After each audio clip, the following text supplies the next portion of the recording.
네, 안녕하세요. 11월 27일 수요일 새벽 기도회 시작하겠습니다. 기도하겠습니다. 은혜로우신 우리 아버지, 또 귀한 하루를 또 새롭게 시작합니다. 오늘 하루도 하나님의 영광을 위해서 귀하게 사용하는 하루가 되게 하여 주옵소서. 하나님 아버지, 또 오늘도 마땅히 해야 될 일들을 하고 해서는 안 될 일을 또 하지 않게 하시고 우리 걸음걸음 주님과 동행하면서 성령님의 인도하심을 따라가는 하루가 되게 하여 주옵소서. 아버지, 세계 만방에서 복음을 전하는 모든 선교사님들 오늘도 은혜의 창중에 붙잡아 주옵소서. 연약한 성도들 긍휼을 베풀어 주시고 주의 능력의 손으로 어루만져 주시사 깨끗이 나음을 얻게 하여 주옵소서. 오늘 한 날도 주님 앞에 온전히 의탁하옵고 예수님의 이름으로 기도드리옵나이다. 아멘. 네, 찬송가 343장 부르겠습니다. 시험 받을 때 343장. 예전 찬송가는 443장입니다.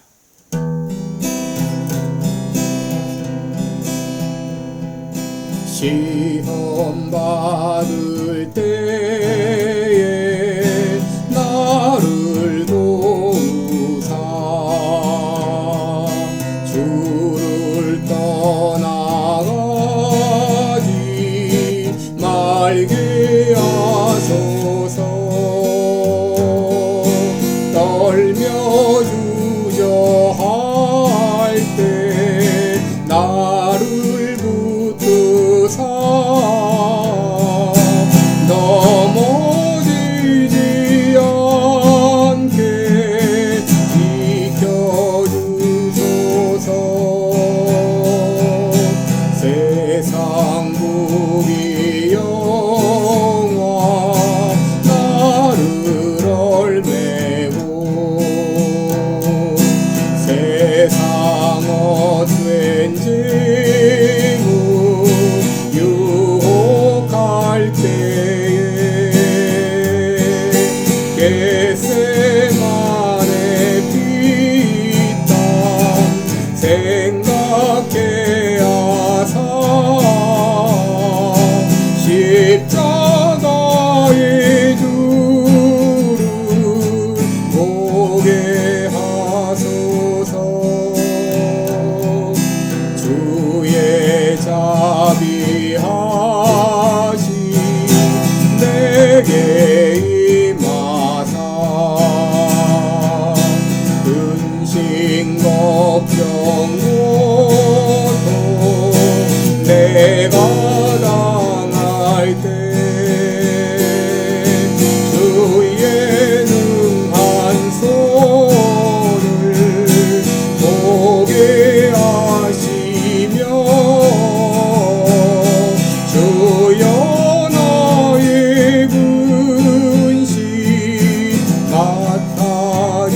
맡아주소서.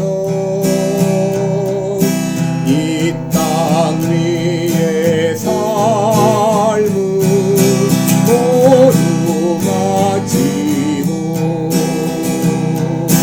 흙과 같은 육신 무너질 때에 오직 주의 은혜 의지하리니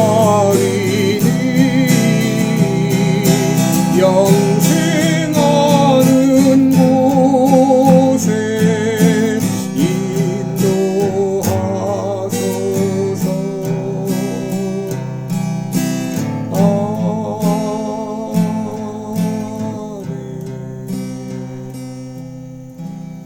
아멘. 네, 우리 오늘은 창세기 3장 1절로 7절까지 보겠습니다. 창세기 3장 1절로 7절까지 제가 봉독해 드립니다. 여호와 하나님의 지으신 들짐승 중에 뱀이 가장 간교하더라. 뱀이 여자에게 물어가로되 하나님이 참으로 너희더러 동산 모든 나무의 실과를 먹지 말라 하시더냐?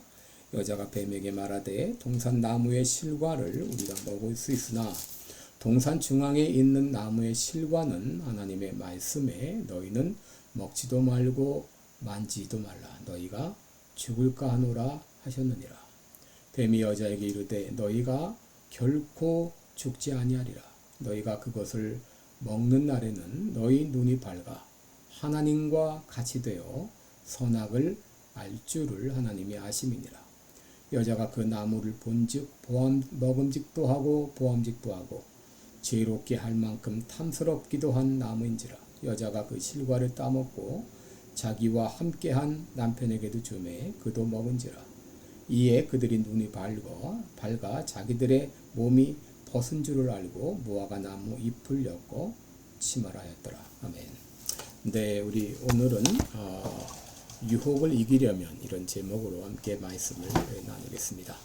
여러분, 창세기는 시작의 책입니다. 창세기라는 이름 자체가 시작이라는 의미를 가지고 있습니다. 창세기는 우주의 기원에 대해서, 또 인간의 기원과 또 결혼의 시작, 국가의 시작, 출생의 시작, 또 질병의 시작, 심판의 시작, 그리고 죽음의 시작에 대해서도 말해주고 있습니다. 그리고 더 나아가서 창세기는 이 죄의 시작에 대해서도 말해주고 있습니다.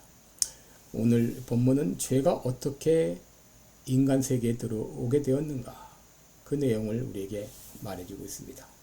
하나님께서 에덴 동산을 창설하시고 그곳에 수많은 나무와 열매를 주어 먹게 하셨습니다. 그리고 그 중에 단 한 가지 동산 중앙에 있는 선악을 알게 하는 나무의 열매만은 먹지 못하겠습니다. 사람들은 말합니다. 왜 하나님께서 이렇게 그 나무를 두어서 사람으로 범죄하게 하였는가? 마치 죄의 책임이 하나님께 있는 것처럼 그렇게 말을 합니다. 그러나 죄의 책임은 하나님께 있는 것이 아니라 열매를 따먹은 사람에게 있는 것이죠. 왜냐하면 하나님은 이미 그 열매를 먹지 않도록 판단력을 주셨고 의지를 주셨기 때문입니다. 그럼에도 인간은 하나님이 주신 지성과 의지를 자기의 정욕대로 사용했습니다. 전도서 7장 29절에 하나님이 사람을 정직하게 창조하셨으나 사람이 많은 꾀를 내었다라고 말했습니다. 오늘 본문을 통해서 하와는 어떻게 죄를 짓게 되었고 어떻게 우리가 죄를 유혹을 이길 수 있는지 함께 은혜를 나누겠습니다. 먼저 아담과 하와는 어떻게 죄를 짓게 되었는가? 그 이유는 단 한 가지, 하나님보다 다른 것을 더 신뢰했기 때문이었습니다. 본문 3장 1절에 여호와 하나님이 지으신 들짐승 중에 뱀이 가장 간교하더라. 뱀이 여자에게 물어가로되 하나님이 참으로 너희더러 동산 모든 나무의 실과를 먹지 말라 하시더냐라고 물었습니다. 여러분, 여기 뱀이라는 존재가 등장하는데 뱀의 실체가 무엇인가를 먼저 규명해야 되겠습니다. 여러분, 오늘 본문을 보면 뱀이 하와와 대화를 나눈 것처럼 되어 있습니다. 그렇다면 이 뱀의 실체가 무엇인가? 뱀은 실제로 뱀인가? 아니면 외형만 뱀의 모양인가? 우리는 이것을 상식적으로 생각하게 됩니다. 뱀은 말을 할 수가 없습니다. 에덴 동산에 있던 모든 동물들은 사람들과 대화해서 기능이 없었습니다. 뱀은 어디까지나 뱀입니다. 그렇다면 이 이야기는 꾸며낸 이야기인가? 라고 의심할 수 있는데, 여러분, 오늘 본문의 말씀은 사실이고 또 뱀이 말했다는 것도 사실입니다. 왜냐하면 하나님의 말씀에 그렇게 기록이 되었기 때문이죠. 그렇다면 뱀이 말했다는 것을 우리가 어떻게 해석해야 되는가? 여러분, 가장 전통적인 견해는 사단이 뱀을 이용해 말하게 했다고 하는 것이죠. 다시 말해 사단이 뱀을 도구로 하여 하와를 유혹했다고 하는 것이죠. 오늘 본문 1절에 하나님이 지으신 들짐승 중에 뱀이 가장 간교하더라 그랬는데, 이 말의 정확한 의미는 간교하게 되었더라 그런 말입니다. 여러분, 뱀이 아무리 간교하다 해도 말을 할 수 있는 존재가 아니고 동물은 어디까지나 동물입니다. 그런데 사단이 하와를 유혹하기 위해서 일시적으로 뱀을 간교하게 만들었다고 하는 것이죠. 여러분, 우리는 사단의 정체에 대해서 명확히 이해할 필요가 있는데, 성경에 사단의 기원에 대해 언급한 곳이 두 군데 있습니다. 첫째는 에스겔서 28장 12절 이하와 또 이사야 14장 12절 이하입니다. 여기 보게 되면 사단의 기원이 원래 천사로 되어 있고 이 타락한 천사가 교만해서 타락해서 사단이 되었다. 그렇게 우리는 알고 있는데 여러분 우리는 이런 구조들을 통해서 사단은 타락한 천사였다고 그렇게 추정해 볼 수 있습니다. 그런데 성경을 보게 되면 여러 구절에서 뱀을 사탄의 상징으로 사용하고 있습니다. 요한계시록 12장 9절에 옛뱀 곧 마귀라고도 하고 사단이라고도 하는 온 천하를 꿰는 자라고 말했고요. 요한계시록 20장 2절에도 용의 자본이 곧 옛뱀이요 마귀요 사단이라고 말했습니다. 바로 이 사단이 뱀을 이용해서 하와를 유혹했다고 보는 것입니다. 그런데 이 사단이 하는 일이 있습니다. 그것은 바로 이간시키고 분리시키는 일입니다.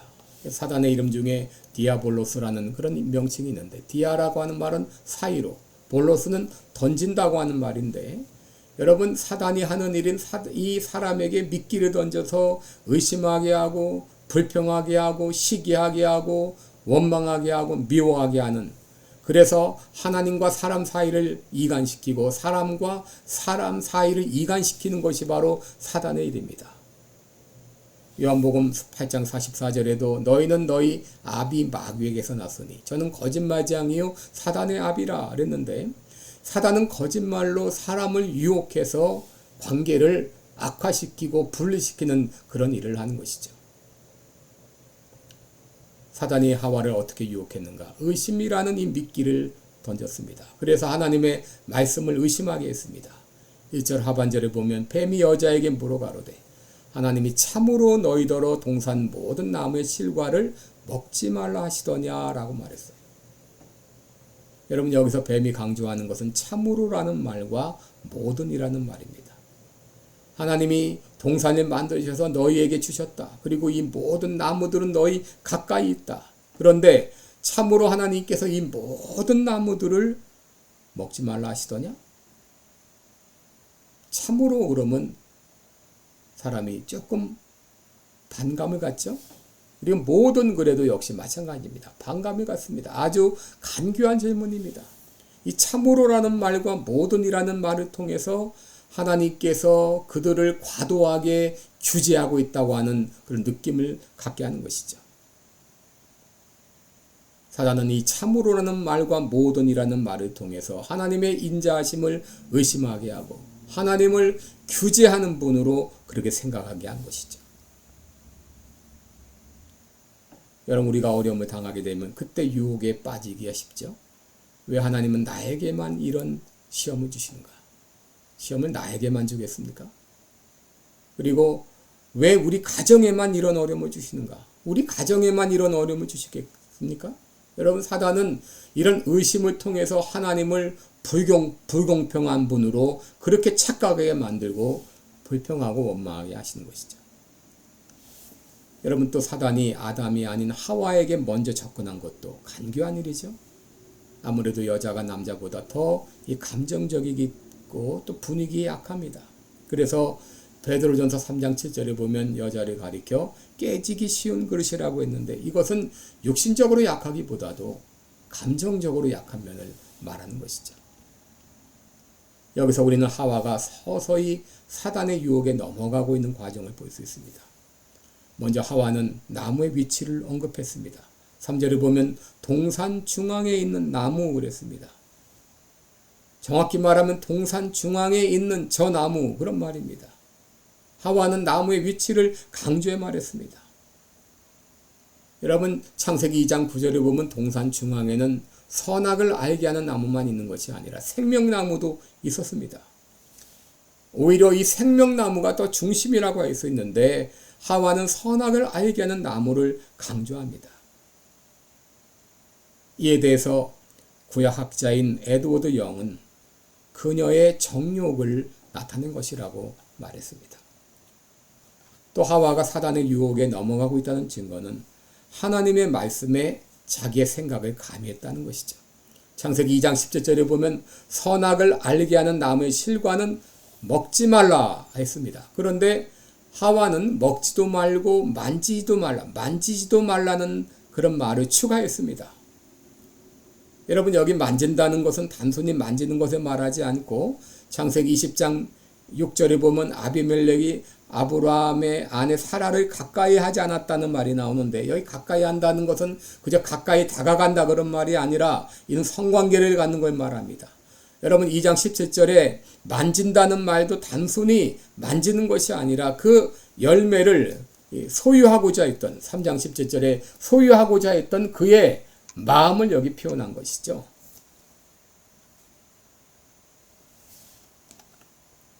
또 하와는 하나님의 말씀을 약화시켰습니다. 하나님께서는 선악을 알게 하는 나무의 열매를 먹지 말라, 너희가 먹는 날에는 정령 죽으리라 라고 했는데, 3장 3절에 보면 하와는 말하기를 너희는 먹지도 말고 만지도 말라, 너희가 죽을까 하노라 그랬습니다. 하나님께서는 정령 죽으리라고 했는데 하와는 죽을까 하노라. 자기의 생각대로 하나님의 말씀을 변경시키고 왜곡시켰던 것이죠. 그녀가 했던 말은 그녀의 마음 상태를 그대로 보여주고 있는 것입니다. 바로 하와는 에덴 동산 중앙에 있는 선악을 알게 하는 나무에 관심을 가지고 있었고, 하나님의 금지가 지나치다고 생각했고, 하나님이 자신을 제한하고 있다고 생각한 것이죠. 이렇게 말하자 사단은 기회를 놓치지 않았습니다. 내가 정령 죽지 아니하리라. 그 열매를 먹을 때 죽는다는 것은 거짓이다. 사단은 그녀의 마음에 의심을 심어놓을 뿐 아니라 더 나아가서 하나님의 말씀을 정면 부정하게 했던 것이죠. 그렇게 되자 사단은 더 강하게 하와를 유혹합니다. 5절에 보면 너희가 그것을 먹는 날에는 너희 눈이 밝아 하나님과 같이 되어 선악을 알 줄을 하나님이 아심이라. 그래서 그 나무의 열매를 먹지 못하게 하신 거야. 그것을 먹을 때 내가 하나님같이 되기 때문이야. 그래서 먹지 못하게 한 거야. 하나님을 편협하고 시기하는 분으로 몰아붙인 것이죠. 이처럼 사단은 하나님의 말씀에 대해 의심하게 하고 유혹을 했습니다. 그날 하와가 선악을 알게 하는 나무를 보았을 때 그 나무가 예사롭지 않았습니다. 여기 보았다 이 말은 주의를 기울여 보았다는 말이죠. 의미를 두고 보았다는 말이죠. 그날 하와가 그 나무를 보았을 때 예사롭게 보이지 않았습니다. 그리고 그것을 먹으면 하나님같이 될 것처럼 생각이 됐습니다. 그 나무를 보았을 때 먹음직도 하고 보암직도 하고 지혜롭게 할 만큼 탐스럽기도 한 나무로 본 것입니다. 여러분, 이렇게 사단의 유혹을 받았을 때 하와는 하나를 선택해야 되죠. 먹느냐 먹지 않느냐. 하나님의 말씀이냐 사단의 말이냐. 이 둘 중에 하나를 선택을 해야 됩니다. 여러분, 하나님과 사단 사이에 중간지대는 없습니다. 사단은 종종 중간지점이 있는 것처럼 말하죠. 오늘 가지 말고 내일 가라. 이것은 하고 저것은 하지 말라. 그리고 철저히 하지 말고 적당히 살라고 그렇게 말하죠. 그러나 신앙생활의 중간지대는 없습니다. 하와는 이렇게 유혹을 받았을 때 당연히 사단의 유혹을 뿌리쳐야 했습니다. 그런데 그는 사단에게 받은 유혹을 키워나갔습니다. 우리 마음 가운데 사단의 유혹이 찾아오는 건 우리가 어쩔 수 없죠. 그러나 이 유혹이 뿌리 내리게 하면 안 되는 것이죠. 새가 우리 머리 위로 날아가는 건 우리가 막을 수 없지만 그 새가 내 머리 위에 앉는 것은 우리가 쫓아낼 수 있는데, 사단이 그 머리에 앉았음에도 불구하고 하와는 쫓아내지 않았습니다. 결국 그렇게 해서 하나님이 금하신 나무의 열매를 따먹고 범죄한 것이죠. 로마서 5장 12절에 한 사람으로 말미암아 죄가 세상에 들어오고 죄로 말미암아 사망이 왔나니 이와 같이 모든 사람이 죄를 지었으므로 사망이 모든 사람에게 이르렀느니라 라고 했는데, 이렇게 하나님의 말씀보다 다른 것을 더 우선할 때 죄를 짓게 되는 것이죠. 믿음이란 무엇인가? 하나님을 다른 것보다 더 신뢰하는 것입니다. 믿음이란 하나님 말씀 그대로 될 것을 믿는 것입니다. 내 생각은 이렇지만, 내 경험은 이렇지만, 다른 사람은 이렇게 말할지라도 하나님이 말씀하셨기에 그대로 되리라고 믿고 따라가는 것입니다. 그러면 이렇게 유혹이 올 때 우리는 어떻게 유혹을 이길 수 있나요? 우리 하나님의 말씀을 믿고 하나님의 말씀으로 물리쳐야 됩니다. 여러분, 예수님은 40일을 금식하신 후 돌로 떡덩이가 되게 하라는 사단의 엄청난 유혹을 받으셨죠. 그때 예수님은 하나님의 말씀으로 사단의 유혹을 물리치셨습니다. 사단의 대화에 참여하지 않고 하나님의 말씀으로 마귀의 유혹을 뿌리쳤습니다. 사람이 떡으로만 살 것이 아니요 하나님의 입에서 나오는 모든 말씀으로 살 것이니라. 하나님의 말씀으로 사단의 유혹을 꾸짖으심으로 승리하셨어요. 여러분, 지금도 사단은 오는 사자와 같이 두루다니며 삼킬자를 찾고 있고 때로는 광명한 천사로 자기를 가장하여 우리를 유혹하지만 그때 사단의 이런 유혹에 참여하지 말고 하나님의 말씀으로 사단의 유혹을 꾸짖어야 됩니다. 시편 기자는 내가 주께 범죄치 아니하리 하여 주의 말씀은 내 마음에 두었다라고 말했습니다. 내 생각과 내 경험과 내 의지와 내 감정과 내 판단보다도 하나님의 말씀에 기초를 두고 하나님의 말씀을 신뢰하고 말씀을 의지하고 따라갈 때 사단이 우리를 어떻게 공격하더라도 우리는 넉넉히 이겨낼 줄을 믿습니다. 기도하겠습니다. 은혜로우신 우리 아버지, 사단은 시시각각으로 때로는 오는 사자와 같이 때로는 광명한 천사와 같이 자기를 가장하여 우리를 유혹합니다. 간교하게 유혹합니다. 아버지, 우리에게 성령 충만하여 어떤 사단의 유혹이 있을지라도 하나님의 말씀으로 물리칠 수 있도록 도와주시고 승리할 수 있도록 주님 역사하여 주시고 우리를 성령 충만케 하여 주옵소서. 감사드리며 예수님의 이름으로 기도드리옵나이다. 아멘. 네, 여러분 오늘도 복되고 의로운 하루 되시기를 축원합니다. 고맙습니다. 여러분 사랑하고 축복합니다.